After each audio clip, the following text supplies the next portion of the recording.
So my name's Corrie Prunuske, and I'm the VP and General Manager of our Customer Business Unit dedicated to CBRE. I've been with Johnson Controls for 22 years. I started as an application engineer in our Albany, New York branch, and I came right out of college. I have a degree in electrical engineering. I felt like I've had a few careers at Johnson Controls, to be quite honest, so it's really been an interesting run for me.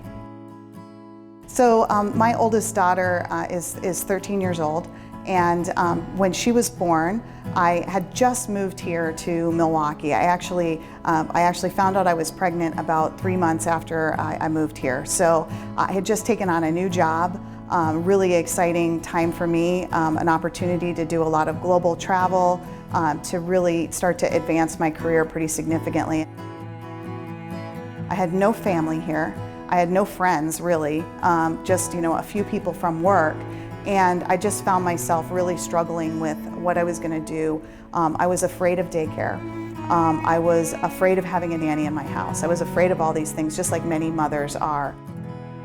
She was probably 3 weeks old, and I kind of found myself on my couch in kind of a puddle of tears, just saying, how in the world am I going to be able to go back to work and leave this little tiny baby who can't take care of herself?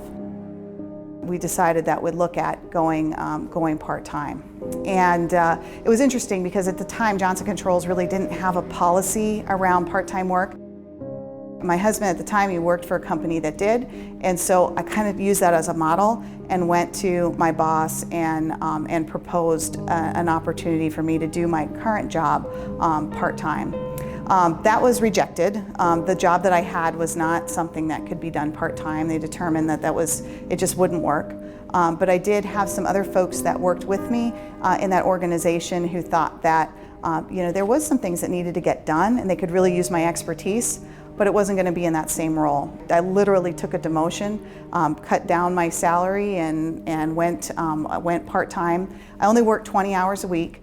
And I kind of stayed like that for about 4 years. I actually had a second child. And then I decided that it was time for me to do something different. The point that I realized that I was getting bored is actually kind of a funny story.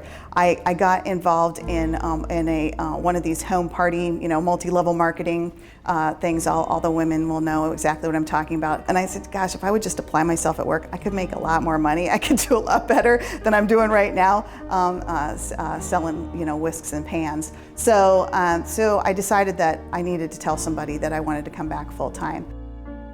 The person that I was working for knew me, which was great, knew the work that I could do, so that definitely helped. And I always say, those relationships that you have over the years are just so important. So that was a good thing, but I also I felt that I needed to explain that I was truly committed, because I think there was a perception, or maybe I just perceived it, right, that maybe I wasn't as committed because I had taken this step back. So I felt like I needed to really, declare myself committed. And I also wanted to make sure that I had an understanding of what the expectations would be, because it was difficult to go from being part-time and kind of having tasks to do to being back in a real management position where you get your job done when it's done. But all in all, it's a really good decision. It worked out for me. I was able to come back and have a successful career so far with Johnson Controls, and I don't think that did any damage to my career, taking that step back.